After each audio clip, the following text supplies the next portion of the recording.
மீண்டும் ஒரு வணக்கம். பேசுறது கம்மியாக தான் இருக்குன்னு நினைக்கிறேன், நிறைய வருஷா பேசிட்டதால. இந்த படத்தை பற்றி சொல்லணும்னா, பேட் கேர்ள் பற்றி நிறைய எப்போவுமே என் கூட ஒர்க் பண்ணுறவங்க வந்து ஐடியாஸ் பிச் பண்ணுவாங்க. வந்து இப்படி ஒரு ஐடியா இருக்குது, இப்படி ஒரு ஐடியா இருக்குது. ஆனால் வெரி ஹார்ஷ் கிரிட்டிக்.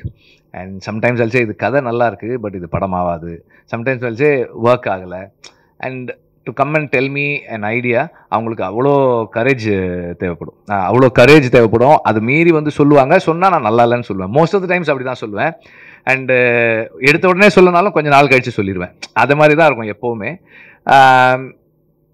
வர்ஷா வந்து அதுக்கு முன்னாடி 2-3 ஐடியாஸ் சொல்லிவிட்டு, இந்த ஐடியா சொல்லும்போதே she had one thing added to it. இந்த மாதிரி இது நாங்கள் செட் பண்ணிட்டோம், project is set, Amazon is doing it sir.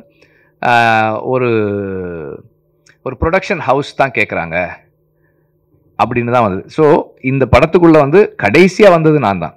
So கடைசியாக வந்து சேர்ந்தது நான் தான். எல்லாமே more or less it was all set. அவங்க வந்து ஸ்கிரிப்டு ஓகே பண்ணிட்டாங்க, ப்ராஜெக்ட் ரோல் ஆக போகுது.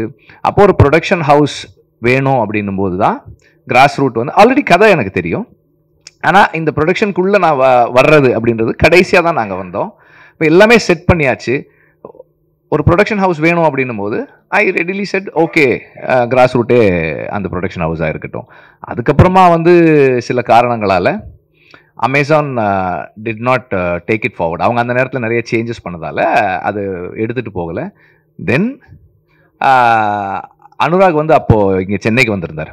அந்த நேரத்தில் வந்து இந்த ஸ்கிரிப்டை பற்றி பேசணும், சேர்ந்து பண்ணலான்னு சொல்லி பேசி அப்படி தான் ஸ்டார்ட் ஆச்சு அது. தென் அந்த நேரத்தில் அவங்களுக்கும் வந்து வேறு வேறு ப்ராஜெக்ட்ஸ் போயிட்டு இருந்ததால் அவங்க அந்த ஒரு 2-3 பேர் இருந்தது வந்து அனுராக் தனியாக அது கம்பெனியாக மாறும்போது கொஞ்சம் டைம் எடுத்துச்சு. அதனால் கிராஸ் ரூட்டே இதை பண்ணிடுவோம்னு சொல்லி ஸ்டார்ட் பண்ணோம். ஸோ கடைசியாக தான் நாங்கள் வந்து சேர்ந்தோம். இட் வாஸ்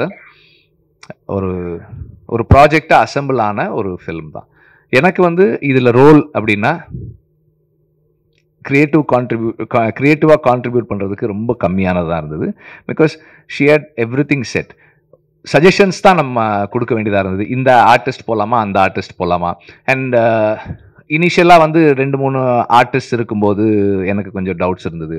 அண்ட் சரி மாற்றி பண்ணலாமா, நம்ம அப்போது சொல்கிறத கரெக்டாக கேட்டுக்கிட்டு அதை தனக்கேற்ற மாதிரி மாற்றி பண்ணக்கூடிய ஸ்கில் வந்து வர்ஷா கிட்ட நிறைய இருக்குது. And through out the filming process the whole team supported her.